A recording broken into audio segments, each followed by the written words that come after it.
Глава 506. Требования для выхода. Еще долго культиватор с темным лицом смотрел вслед улетевшему Лин Юлину. В конце концов он перевел свой взгляд на Хань Ли и спокойно сказал: «Хотя господин Даос Хань помог младшему боевому брату Лин, у меня все еще есть несколько вопросов, которые я должен задать вам. Надеюсь на ваше сотрудничество». Хань Ли спокойно ответил: «И если у вас есть ко мне вопросы, пожалуйста, не стесняйтесь спрашивать». Культиватор с темным лицом кивнул головой и сказал: «Хорошо. Для начала сообщите мне вашу личность. Я должен проверить ее». Хан Ли улыбнулся, услышав это. «Я старейшина секты изысканного звука. Вот мой медальон контроля за ограничениями в мою пещерную резиденцию в городе. Уверен, что вы сумеете различить фальшивку от подлинного. Секта изысканного звука. Проверь, есть ли в секте изысканного звука старейшина по имени Хань». Культиватор с темным лицом взял медальон пещерной резиденции, и талисман секты у Хань Ли передал тем, кто стоял позади него, не поворачивая головы. «Да». Услышав его слова, изящная женщина-культиватор торопливо порылась в сумке, а затем вытащила нефритовую пластинку и погрузила в нее свое духовное чутье. Затем она несколько раз взглянула на Хань Ли и ответила почтительным тоном: «Энфорсер Чжао, в секте изысканного звука есть старейшина по имени Хань Ли, и его внешность совпадает». Услышав это, культиватор с темным лицом кивнул: «А эти два медальона также являются подлинными. Кажется, нет проблем с вашей личностью». Низкоранговый культиватор бросил медальоны обратно Хань Ли. «Хорошо, вы двое продолжайте свой патруль. Я проведу господина Даоса Хань в город». Четверо позади него закричали в знак признания. Да, затем культиватор с темным лицом помахал Хань Ли и улетел в сторону города звездного неба. Хань Ли последовал за ним в виде полоски лазурного света. Вскоре после этого культиватор с темным лицом привел Хань Ли к городским воротам. Хотя дальнейшего допроса не было, Хань Ли высвободил свое духовное чутье, чтобы исследовать его окрестности, и обнаружил, по крайней мере, еще скрывающихся культиваторов. Хотя они в основном были культиваторами заложения фундамента, двое из них были культиваторами формирования ядра. Хотя лицо Хань Ли оставалось спокойным, его сердце дрожало. Казалось, нападение на Южный остров побудило город звездного неба повысить уровень безопасности, как Хань Ли и ожидал. Без сопровождающего ему было бы непросто войти в город. Городские ворота казались совершенно пустыми. Помимо 10 культиваторов в белом, стоящих снаружи, не было никого другого. Кроме того, когда Хань Ли приблизился к городу, он обнаружил, что стены и ворота были покрыты слабым белым светом, как будто они находились под действием ограничительного заклинания. После того, как культиватор с темным лицом приземлился на ворота, он направился прямо к старику, который сидел на бамбуковом кресле. У него была короткая борода и бакенбарды. Он поприветствовал старика и произнес с почтительным тоном: «Энфорсер Юй. Это старейшина Хань из секты изысканного звука. Я уже проверил его личность и командный медальон и не обнаружил никаких проблем. Я должен побеспокоить энфорсера Юя, чтобы вы объяснили ему процедуру входа в город. Я не могу оставаться дольше, поскольку я должен продолжить свой патруль». Хань Ли перевел взгляд на старика и тут же оценил уровень его культивации. Неудивительно, что культиватор с темным лицом был настолько вежлив с ним, поскольку он был культиватором средней стадии формирования ядра. Старик открыл сонные глаза и проговорил: «Секта изысканного звука». Немного поколебавшись, он несколько неохотно добавил: «Верно, он помог младшему боевому брату Лин». В глазах старика мелькнула холодная вспышка, показывающая его жизненную энергию, а затем сразу же исчезла. Затем он лениво продолжил: «А, это странно.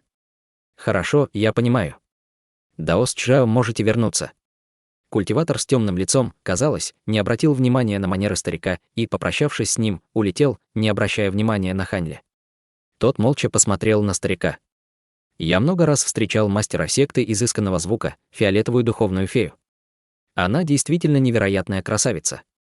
Я слышал о вас, старейшина секты изысканного звука, но, к сожалению, у меня никогда не было возможности встретиться с вами раньше. Судя по вашей молодой внешности, вы культивируете технику, которая останавливает ваше старение, как и Даос Лин. Насколько мне известно, эти методы культивирования, техники экстремального инь. Должны быть выполнены определенные условия, чтобы человек смог культивировать эту технику». Хань Ли спросил: «Вы имеете в виду, что Даос Лин – мужчина? Что касается моей внешности, то это результат таблетки сохранения лица, которую я употребил давно, а не техники культивации». Старик приглушенно усмехнулся, а затем медленно проговорил: «Даже наш дворец звезд не уверен в том, кто Даос Лин, мужчина или женщина, не говоря уже обо мне. Тем не менее, неудивительно, что он культивирует технику, которая останавливает старение. Ха-ха, похоже, что Дао Суханю повезло употребить такую редкую лекарственную таблетку. Хань Ли почувствовал удивление. Старик продолжил: ладно, не будем зацикливаться на этом. Поскольку ваша личность уже была подтверждена, я не буду перепроверять вас. Однако, поскольку сейчас сложное время, я расскажу вам правила, которым вы должны следовать, господин Даосхань. Хань Ли поднял брови и промолчал. Выражение старика стало угрюмым, и он продолжил ледяным тоном: прямо сейчас у господина Даоса есть два варианта. Вы можете присоединиться к Дворцу Звезд на время, если вы готовы помочь нам в нашей войне. В этом случае ваши передвижения будут неограниченными в пределах города. И каждый раз после выполнения миссии вас будет ждать высокое вознаграждение. Если вы не хотите сражаться на войне и хотите остаться без дела в городе, мы не будем заставлять вас сражаться, но поскольку город в настоящее время находится в состоянии военного положения, никто не имеет права просто так покидать свое место жительства и находиться в неположенном месте в неположенное время. Наши силовые подразделения в городе будут убивать всех, кто не соблюдает эти правила. Теперь, господин Даосхань, расскажите мне о своем выборе. Странное выражение промелькнуло в глазах Хань Ли.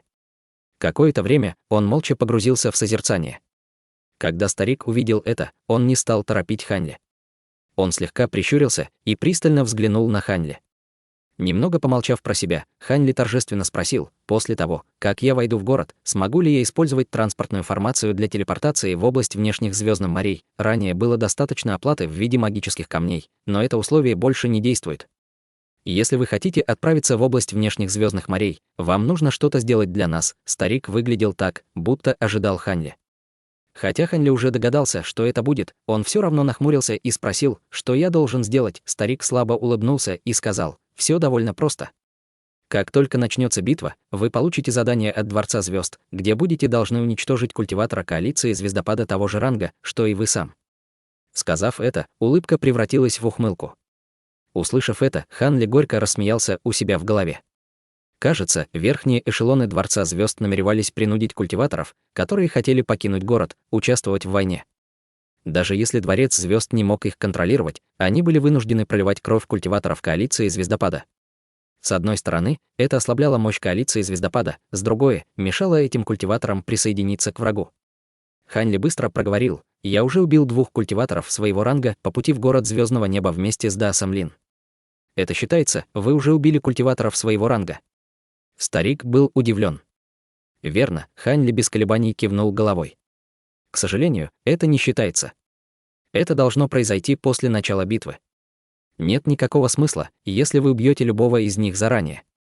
Хань Ли почесал себя по подбородку и задумчиво спросил: когда же будет битва? Старик был слегка удивлен вопросом Хань Ли и еще раз взглянул на него, а затем ответил: довольно скоро, возможно, в ближайшие несколько дней. Коалиция звездопада не планирует атаковать внутренний остров, а скорее стремится захватить город Звездного неба из засады в кратчайшие сроки. Без дальнейших обсуждений Хань Ли спокойно сказал: хорошо, я согласен. Я хочу использовать транспортную формацию для телепортации в область внешних звездных морей после того, как я убью культиватора своего ранга. Старик слегка похлопал себя по бокам, а затем оттуда вылетело сверкающее желтое кольцо. Он передал его Хань Ли со словами: отлично. Возьмите это кольцо. Оно означает, что на время битвы вы являетесь членом Дворца Звезд. Когда начнется битва, через него вы получите задание.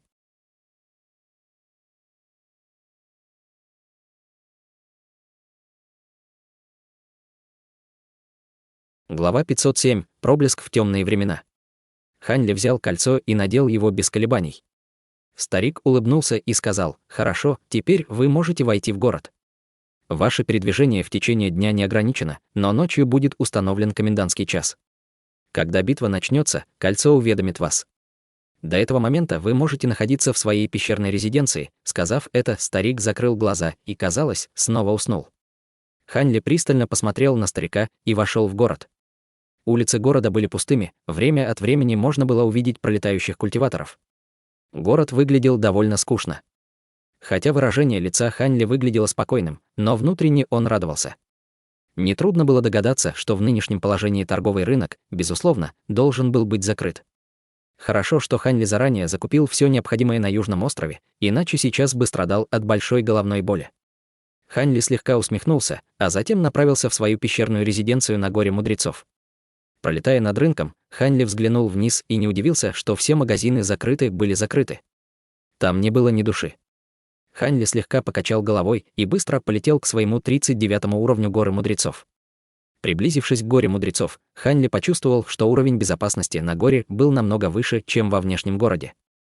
Он обнаружил несколько десятков разнообразных пульсаций в воздухе своим духовным чутьем. Но благодаря пульсации желтого кольца на руке Хань Ли, другие пульсации расступались перед ним. Несмотря на все это, не было никаких охранников, которые, казалось бы, сомневались в Хань Ли. Но внезапно культиватор поздней стадии формирования ядра охватил его своим духовным чутьем, в результате чего Хань Ли нахмурился. Однако Хань Ли притворился, что ничего не заметил и направился к своей пещерной резиденции. Приблизившись к своей пещерной резиденции, он обнаружил, что защитные формации, установленные им, не были нарушены. Хань Ли какой-то все же постоял снаружи защитных формаций, а затем, глубоко вздохнув, направился внутрь. Он не был здесь довольно долго и успел многое пережить, но теперь у него не было выбора, кроме как отказаться от своей пещерной резиденции. Хань Ли почувствовал себя немного сентиментальным. Он использовал свой медальон контроля над формациями и открыл их, чтобы войти. Войдя, он обнаружил, что там было все точно так же, когда он уходил. В первую очередь он проверил наиболее интересующий его вопрос золотых прожорливых жуков. Убедившись, что золотые прожорливые жуки были здоровы, Хань Ли почувствовал облегчение. Он тут же поместил всех их в сумку для хранения духовных зверей, которую он приготовил заранее, а затем направился в свой сад духовных растений и тоже собрал там все растения. После этого Хань Ли решил немного отдохнуть и направился в спальню. Он лег на кровать и начал размышлять о том, что ему следовало делать дальше. Он должен был убить культиватора коалиции звездопада того же ранга, что и он сам, чтобы воспользоваться транспортной формацией и телепортироваться в область внешних звездных морей. Хотя это условие было непросто выполнить, Хань Ли больше беспокоился о том, что до начала битвы Дворец Звезд может каким-то образом узнать, что небесный котел у него. В конце концов, у него не было никакого способа узнать, когда эксцентрики зарождающиеся души покинут небесный зал. И если один из тех старых эксцентриков распространит эту информацию, это обернется для него настоящей катастрофой. Плюс ко всему у Хань Ли были и другие опасения. Возможно, после того, как он выполнит свое задание, верхний эшелон Дворца Звезд найдет повод не пустить его к транспортной формации.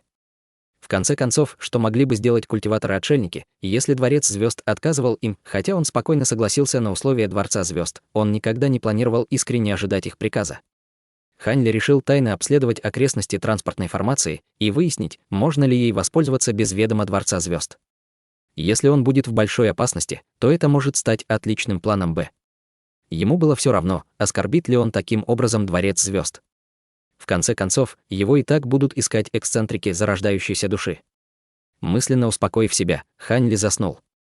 Множество событий, которые он пережил в своих путешествиях, очень утомили его. На следующий день Хань Ли проснулся с приподнятым духом. Он медленно вышел из своей пещерной резиденции под ясным небом, а затем взлетел в воздух, чтобы осмотреться. Несмотря на то, что культиваторов в мирное время было больше, сейчас было не так, как вчера. Казалось, что сейчас было время свободного передвижения. Хань Ли сначала сделал круг вокруг горы мудрецов. И, удостоверившись, что никто не наблюдает за ним или не обращает на него никакого внимания, он без колебаний поднял на 50-й уровень горы. Чем выше он поднимался, тем выше был уровень безопасности. Вскоре Хань Ли был выше Дворца Звезд, где располагалась транспортная формация. Однако он прошел мимо того зала, где располагалась формация, притворившись, что он его совершенно не интересовал. Все прошло гладко. Зал был почти полностью лишён каких-либо препятствий, но когда он охватил его своим духовным чутьем, он был заблокирован сине-желтым ограничением. К счастью, Хань Ли заметил это довольно быстро и смог восстановить свое духовное чутье, прежде чем прикоснулся к ограничению. Его лицо стало мрачным. Хань Ли подумал, что если бы он не успел вовремя убрать свое духовное чутье, он бы предупредил всех культиваторов внутри зала. Хань Ли совершенно не собирался совершать такой глупый поступок. В тот момент он неосознанно нахмурился. Из-за ограничений Хань Ли не мог видеть количество культиваторов внутри зала или их уровень культивирования. Однако не было никаких оснований полагать, что там могли быть культиваторы зарождающейся души. В самом крайнем случае там присутствовали культиваторы на поздней стадии формирования ядра. В конце концов, Дворец Звезд не обладал таким количеством культиваторов стадии зарождающейся души.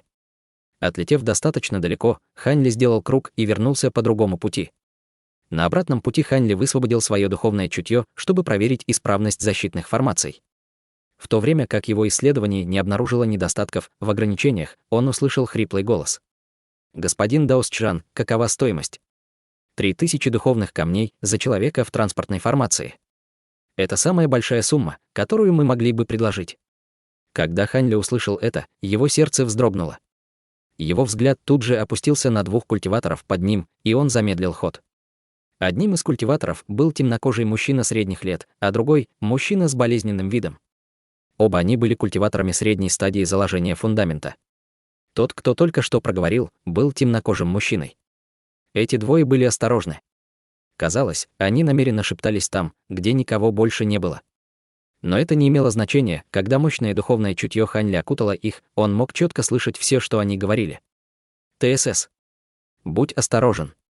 Давай поговорим с помощью голосовой передачи», — сказал другой культиватор и нервно огляделся, но Хань Ли сумел мгновенно скрыть себя, использовав свою технику сдерживания ци. В тот же момент духовное чутье Хань Ли было полностью сосредоточено на тех двоих, чтобы получить возможность услышать их голосовую передачу. Поскольку духовное чутье Хань Ли намного превосходил их, он смог сделать это с максимальной секретностью.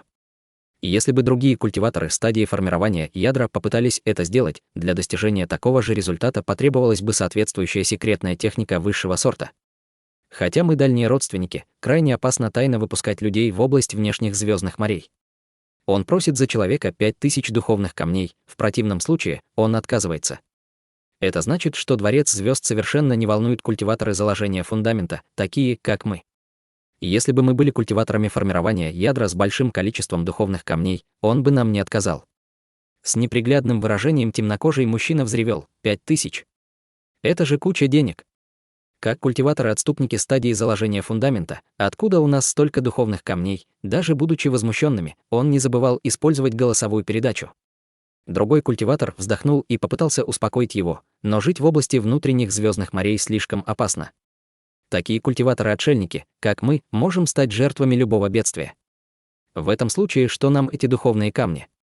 В конце концов, мы все считаем, что силы Дворца звезд почти равны силам коалиции Звездопада. Вероятно, что эта война продлится несколько лет, если не несколько десятков лет. Я не хочу тратить свою жизнь на то, что будут постоянно убегать и скрываться. Что касается духовных камней, то у всех нас мало редких материалов, которые мы хранили в запасе. Мы должны иметь возможность использовать их для оплаты оставшегося количества духовных камней.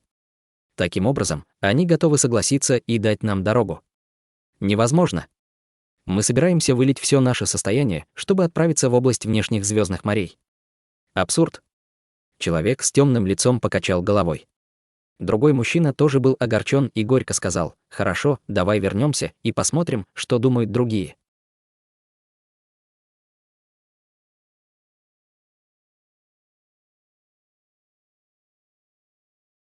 Глава 508. Подготовка плана. После этого они закончили разговор с угрюмым выражением лица и тут же направились на гору мудреца на своих магических инструментах. Хань Ли не стал следовать за ними, так как это было бы слишком очевидно.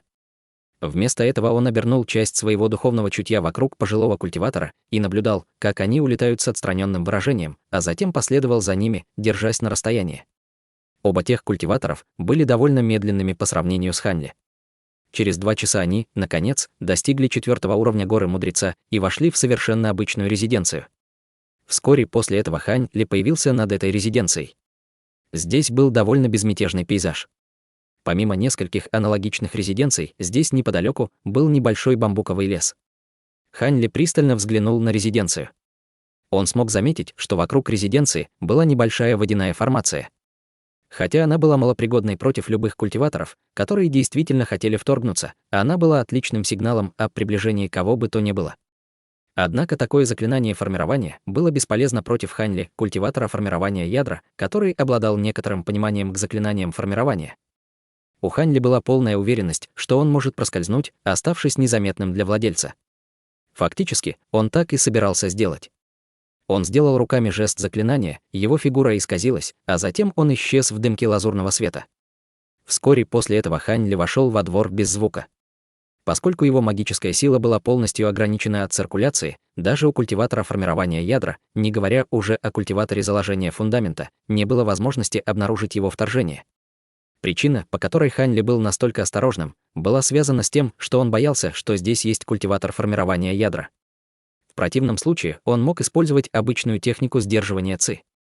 Хань Ли неподвижно стоял в центре двора и медленно распространял свое духовное чутье, обволакивая весь двор. Затем на его лице появилась довольная улыбка, и он перевел свой взгляд в сторону бокового крыла. Он явно чувствовал, что в других комнатах пусто. Только у комнаты в боковом крыле были какие-то культиваторы, а точнее 7. Там было 7 культиваторов, 5 мужчин и 2 женщины. Среди них был тот пожилой человек и темнокожий мужчина средних лет. Самым высоким уровнем культивации обладал мужчина с крючковатым носом, расшитой одеждой и энергичным взглядом. Помимо носа у него был внушительный, пристальный взгляд. Он был на поздней стадии заложения фундамента и уже вошел у стадию формирования ложного ядра. Сейчас он был в том состоянии, когда ему нужно было готовиться к прорыву в стадию формирования ядра. Остальные были на средней стадии формирования ядра. Этого следовало ожидать. Этот уровень культивации был наименьшим, раз уже не хотели отправиться в область внешних звездных морей. Однако, возможно, из-за их прежнего разговора, все они молчали с угрюмыми выражениями на лицах. В комнате царила угнетающая тишина. Хань Ли был терпелив. Он стал тихо дожидаться, когда они начнут говорить. Он был уверен, что из их следующего разговора он сможет получить полезную информацию и приблизит его к возможности составить план. Спустя промежуток времени, который бы потребовалось выпить кружку чая, женщина средних лет потеряла терпение и с тревогой сказала: «Брат и господин Даос Хуан забрал свои слова назад, и теперь они хотят 5000 духовных камней с человека за телепортацию в область внешних звездных морей. В этом случае мы будем освобожден от наших назначений Дворца звезд. Что ты думаешь? В конце концов, как только начнется битва, будет слишком поздно уходить». Светловолосая женщина средних лет, которая сидела рядом с ней, нахмурилась и произнесла с враждебным тоном: «Леди Лю, судя по твоему тону, ты, похоже, вполне готова отдать свои духовные камни. Неужели ты думаешь, что все здесь могут позволить себе потратить такую сумму? Мы с мужем не соберем такую сумму, даже если продадим все наше имущество. Может, ты хочешь сбежать в одиночку?» Когда другая женщина услышала ее, на ее лице появилось раздражение, и она спросила: «Когда я сказала, что собираюсь сбежать в одиночку? Как насчет того, что мы просто попросим брата? Ты очень опытный и обладаешь самым высоким уровнем культивации среди нас. Ты можешь корректно проанализировать ситуацию». Мужчина в расшитой одежде сказал: «Не нужно продолжать. Уважаемая сестра, Лю не может использовать транспортную формацию в одиночку. Область внешних звездных морей — не то место, где может разгуливать в одиночку культиватор заложения фундамента. Только вместе мы сможем там выжить. Если нам повезет, нам удастся убить нескольких духовных зверей и использовать их ядра для создания лекарственных таблеток. Кроме того, мы сможем избежать задания Дворца звезд.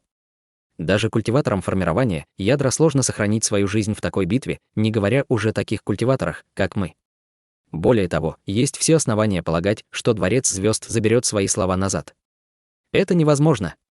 Дворец звезд никогда не совершал таких бесстыжих действий. «Господин, и не слишком ли ты подозрительный?» — сказал грустный юноша. Хотя его возраст был молод, у него была зрелая аура. Хотя вероятность этого низкая, такое развитие событий все же возможно. Сейчас Дворец звезд больше не является единственной сверхдержавой. Если Дворец звезд почувствует, что им грозит опасность, он будет делать то, что хочет, не опасаясь последствий. Таковы права сильных, сказал мужчина в расшитой одежде. Казалось, он довольно хорошо понимал великие силы. После этого все в комнате замолчали, задумавшись о своем. Затем мужчина в расшитой одежде продолжил: «Поэтому оптимальный для нас вариант — использовать духовные камни, чтобы спасти свои жизни. Если бы мы действительно будем участвовать в битве, вполне возможно, что мы все погибнем. И даже если бы некоторые из нас смогут выжить и отправиться в область внешних звездных морей, у них уже не будет достаточно сил, чтобы выжить там. Это еще один путь к катастрофе. Тем не менее, это стоит так много духовых камней». Когда темнокожий мужчина средних лет говорил с огорченным выражением на лице, культиватор в расшитой одежде прервал его ледяным голосом: «Зачем мертвецу духовные камни? Кроме того, мы сможем компенсировать наши потери, охотясь за высокоранговыми демоническими животными в области внешних звездных морей. Самое важное на данный момент — использование транспортной формации». Темнокожий культиватор, казалось, испугался его и замолчал. «Что касается отсутствия духовных камней, возьмите столько, сколько сможете. Может, они пойдут на уступки. В противном случае, каждый из нас использует свои остатки и одолжит вам на время. После того, как мы телепортируемся, вы возвратите нам их, проговорил мужчина в расшитой одежде, глядя на культиваторов так, как будто уже принял решение за всех них. Все 6 переглянулись между собой, но согласились с ним. Мужчина в расшитой одежде был доволен этим и повернулся к морщинистому мужчине: «Господин Даосчжан, я должен побеспокоить тебя завтра еще раз и посмотреть, готовы ли они взять меньшую цену. Если это невозможно, мы согласны на эти условия. Однако мы должны уйти послезавтра, не может быть никаких задержек. Это будет бессмысленно, если мы не сможем уйти до того, как начнется битва». Морщинистый человек согласился. Затем началась дискуссия о более конкретных деталях. Хотя Хань Ли стоял вне комнаты, он мог четко слышать их разговор. Он невольно улыбнулся и бесследно исчез по вспышку лазурного света. На следующий день морщинистый человек покинул резиденцию и направился к Дворцу звезд, совершенно не подозревая о том, что за ним следят. Хань Ли последовал за ним в непосредственной близости, а затем скользнул в соседнее здание. Хань Ли потер нос, а затем спокойно ждал внутри здания. Примерно через час морщинистый человек тайно вышел из здания. На лице его отчетливо читалось волнение. Затем Хань Ли последовал за ним обратно в резиденцию. Однако внезапно произошло нечто неожиданное. Перед тем, как войти в резиденцию, волнение морщинистого мужчины исчезло, заменившись на разочарование. При виде этого Хань Ли нахмурился. Почесав подбородок, он задумался: может быть.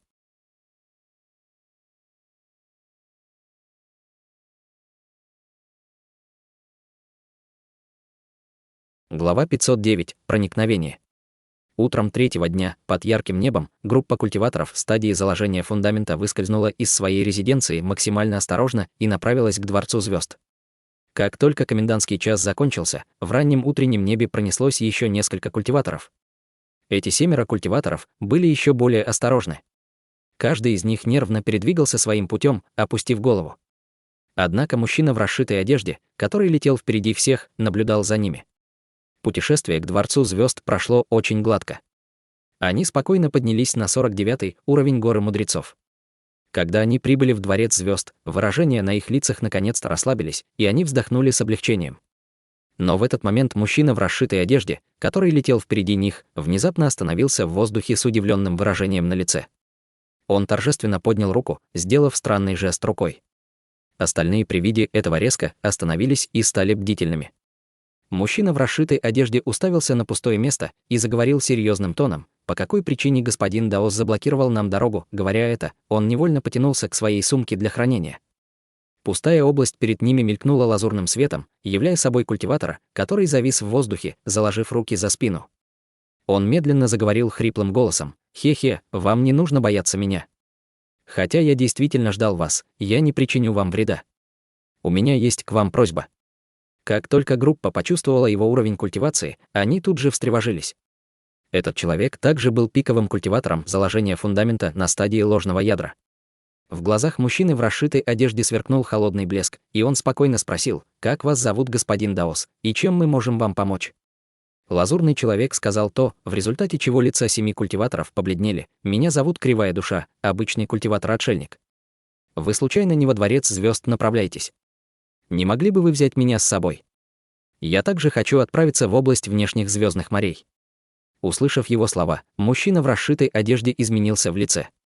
Он немного помолчал, а потом широко улыбнулся и сказал: «Господин Даос, Кривая Душа, с чего вы взяли, что мы отправляемся во Дворец звезд, чтобы телепортироваться в область внешних звездных морей? Мы просто решаем свои личные дела, нам было всем по пути. У нас нет никаких дел в Дворце звезд».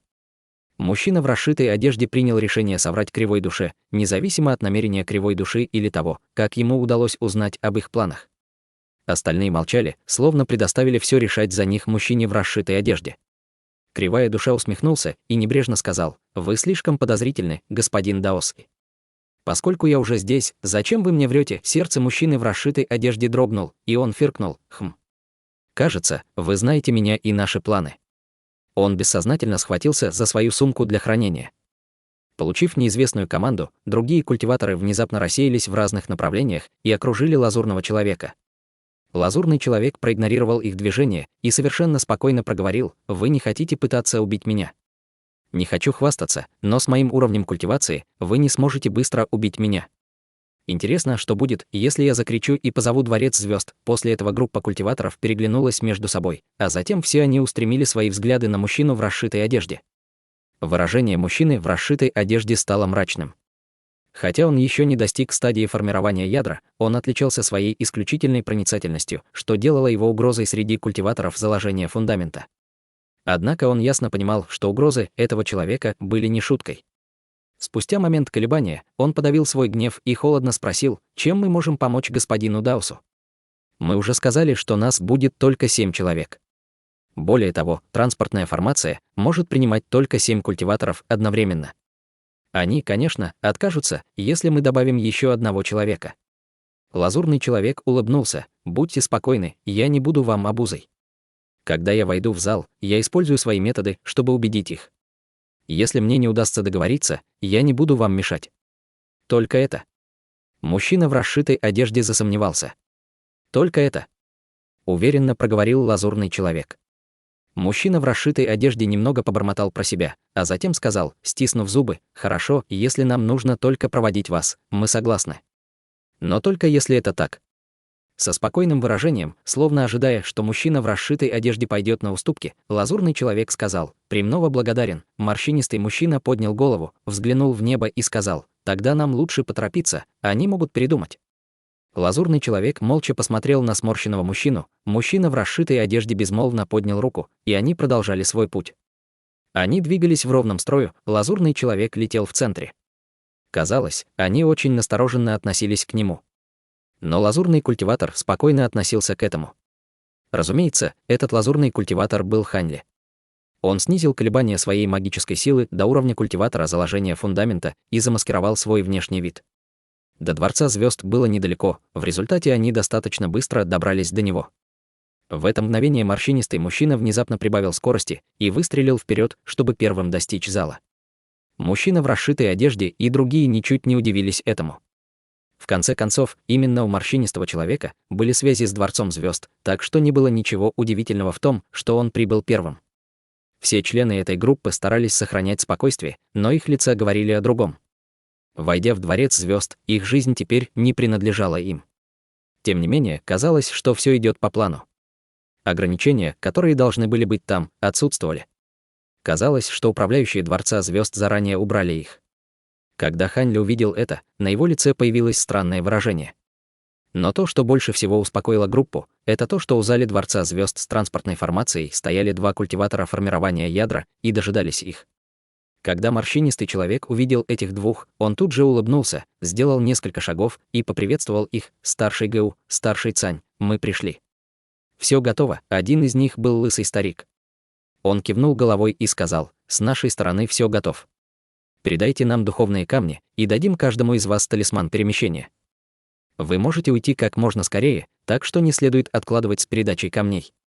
Мужчина в расшитой одежде встал вперед и почтительно сказал, «Будьте спокойны, старший, мы собрали согласованное количество духовных камней». Лысый старик обследовал его несколько раз, а затем вежливо сказал, «Итак, ты, Даос, и уровень твоей культивации исключительный», но когда его взгляд упали на Ханьли, его выражение лица стало мрачным. Лысый старик подозрительно спросил, «Мы же договаривались, что вас будет 7. Почему здесь еще 1 человек? Этот Даос также находится в стадии ложного ядра. Могу я узнать, кто вы?» Он, мужчина в расшитой одежде, горько улыбнулся, желая дать объяснение. Ханьли улыбнулся и прервал большого человека, «Я кривая душа, культиватор-отшельник, который также хочет отправиться в область внешних звездных морей. Я слышал, что у господина Даоса и у других были связи, и я решил намеренно разыскать их. Надеюсь, вы, 2 старейшин, не обижайтесь. Если вы согласны пропустить меня, я готов заплатить вдвое больше их за использование транспортной формации». «Вдвое больше?» Лысый старик был потрясен на мгновение, а затем наклонил голову и взглянул на культиватор средних лет рядом с ним. Мужчина средних лет нахмурился и медленно сказал, «Даже если вы заплатите вдвое больше, наибольшее количество людей, которые могут быть отправлены в одной телепортации, 7. Также мы можем использовать только транспортную формацию 1 раз, поэтому невозможно обеспечить телепортацию вас одного. В противном случае нам будет сложно скрыть нашу деятельность от высшего эшелона». «Я не буду создавать проблемы для старших», — улыбнулся Ханьли, внезапно повернувшись в сторону, без всякой вежливости сказал. «Поэтому, может, кто-нибудь хочет временно передать мне свое место?»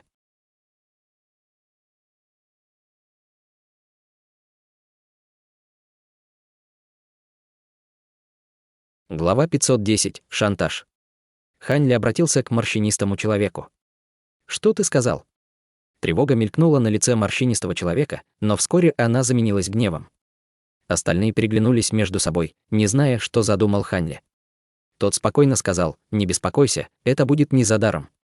У меня есть 2 ядра демонических зверей 5 класса. Возьми их в оплату за свое место. Разумеется, если ты не откажешь мне». Затем он вынул из-за пазухи 2 сверкающих голубых шара.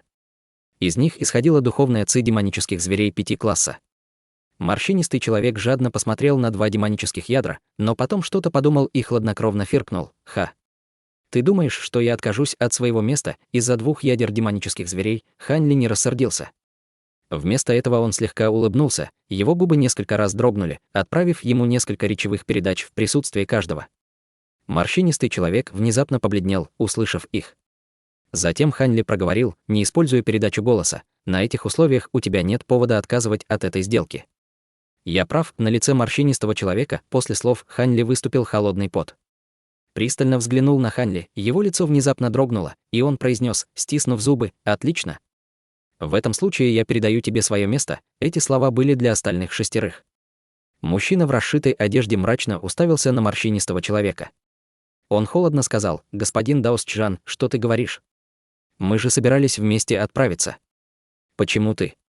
Морщинистый человек горько рассмеялся и беспомощно сказал: «Мне очень жаль, но я боюсь, что мы пока должны расстаться. Идите первыми, я присоединюсь к вам, как только появится еще одна возможность». Ни мужчина в расшитой одежде, ни остальные члены группы больше не сказали ни слова. Теперь стало очевидно, что Даоса Чжана вынудили отказаться от своего места. Следовательно, не было смысла продолжать дискуссию. К счастью, отсутствие одного человека не вносило особых изменений в их планы. Лысый старик нахмурился и нагло взглянул на морщинистого человека. «Кто сказал, что вы можете обмениваться людьми, как вы пожелаете, старший ГУ?» Морщинистый человек, был поражен и хотел было пробормотать объяснение, но он ничего не смог придумать. Но в этот момент Хань Ли щелкнул пальцами и выпустил 2 нефритовых коробки. Один из них направился в сторону к лысому старику, другой — культиватора ученого. Увидев нефритовые коробки, старики бессознательно поймали их и спокойно посмотрели на Хань Ли. Тот говорил с безмятежным видом: «В этих коробках 2 сокровища, которые я неожиданно приобрел. Пожалуйста, возьми их, уважаемые старейшин». Оба старика переглянулись между собой, в их глазах было любопытство. Внимательно осмотрев коробки, они выяснили, что никаких трюков не было. Затем они осторожно открыли коробки, из которых тут же появились лучи красного света. На лицах обоих стариков было приятное удивление, когда они увидели содержимое. Культиватор-ученый внезапно спросил: «Неужели господин Даос Кривая Душа действительно желает отдать эти 2 сокровища нам?» Хань Ли слегка улыбнулся и сказал: «Я понимаю, что, хотя эти предметы очень ценные, с моим нынешним уровнем культивации, они для меня бесполезны. Я хочу отправиться в область внешних звездных морей, где я смогу спокойно продолжить свою культивацию». Лысый старик не мог сдержать своей радости, и без обсуждения со своим партнером он поспешно согласился: «Хе-хе. Хорошо. Поскольку господин Даос Кривая Душа преподнес нам такой грандиозный подарок, мы не можем вам отказать. Вы можете использовать транспортную формацию вместе с 6 другими культиваторами». Хотя культиватор-ученый выглядел слегка недовольный, его также очень привлек подарок, поэтому он ничего не сказал в знак возражения. Эта сцена глубоко удивила культиваторов заложения фундамента, им хотелось узнать, что же такого Хань Ли подарил старикам. Однако старики быстро захлопнули свои коробки. Поскольку они не решались использовать свое духовное чутье, они были беспомощны. Однако, когда мужчина в расшитой одежде снова взглянул на 2 нефритовых ящика, в его глазах мелькнуло удивление. Хотя он не мог понять, что именно было там, он догадался, что это были магические сокровища.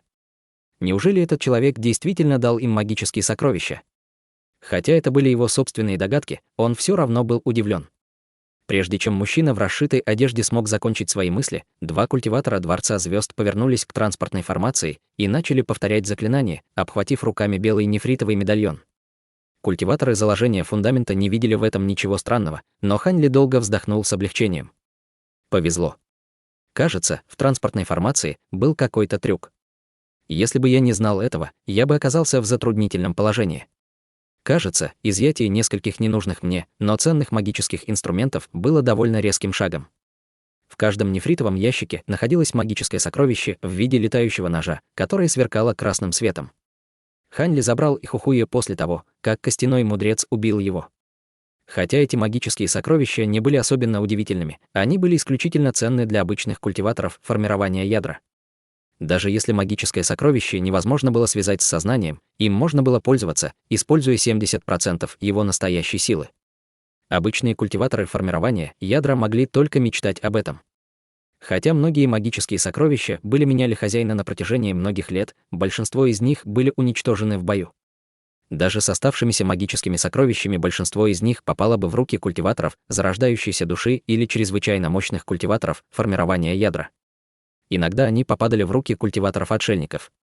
Огромные супердержавы, такие как Дворец Звезд, очевидно, приобрели много магических сокровищ, но у них также было чрезвычайно большое количество культиваторов формирования ядра.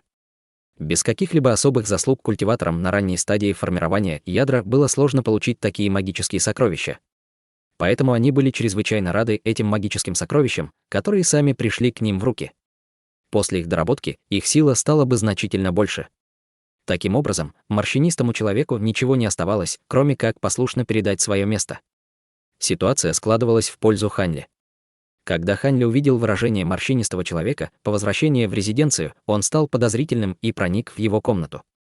Хотя никаких магических приемов, которые могли бы полностью контролировать сознание культиватора, не существовало, Хань Ли смог удержать его в полубессознательном оцепенении. С сочетанием техники завораживания с его огромным духовным чутьем он смог вытеснить самые глубокие мысли морщинистого человека. Хотя морщинистый человек только извергал отрывки фраз время этого состояния, Хань Ли повезло, что он смог получить информацию о том, что морщинистый человек и два культиватора Дворца Звезд сознательно подняли цену, чтобы выжить у других как можно больше денег. Благодаря этой информации Хань Ли мог шантажировать морщинистого человека. Он невольно подумал о том, что культиваторы Дворца Звезд предали его. Внезапно формация засветила ярким белым светом. Раздался звон, и свечение внезапно исчезло. Увидев, что ограничение на формации исчезло, лысый старик повернулся к культиваторам заложения фундамента и сказал: «Обычно в этом зале есть еще один управляющий, но вам повезло, что нас двое, иначе бы вам пришлось заплатить еще больше. Подходите и передавайте свои духовные камни». После этих слов каждый из культиваторов немедленно достал сумку для хранения, которую они заранее подготовили, и передал их лысому старику. Хань Ли достал еще два ядра демонических зверей и передал их, вызвав удивление старика. Убедившись в сумме платежа, лысый старик удовлетворенно кивнул. Увидев это, культиватор, ученый мужчина достал стопку талисманов и начал передавать их Хань Ли и остальным. Затем он указал на транспортную формацию и холодно сказал: «Это талисманы перемещения. Вы можете телепортироваться, положив их на свое тело». Остальные были неуверенными, но Хань Ли вошел в формацию, не говоря ни слова. И дело не в том, что он проявлял мужество, просто он не обнаружил в формации ничего подозрительного, осмотрев его своих духовным чутьем. Каменная табличка перед транспортной формацией загорелась надписью невероятной глубины.